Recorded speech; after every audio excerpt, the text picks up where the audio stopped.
Hello friends, welcome to Creative Medicine. In this lecture, we will learn about Then Lancefield grouping for beta hemolytic streptococci.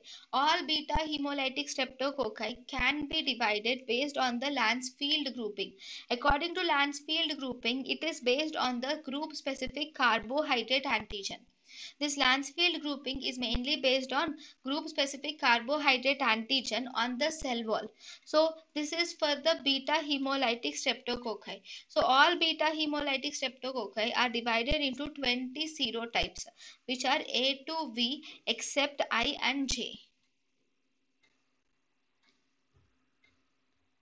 Then this Lancefield grouping is based on the carbohydrate antigen. This carbohydrate antigen can be extracted by three methods. One, we have HCl is used for the extraction of carbohydrate antigen, like we have Lancefield method, and for formamide we have Fuller's method, and we also have enzymatic method for Maxted or autoclaving.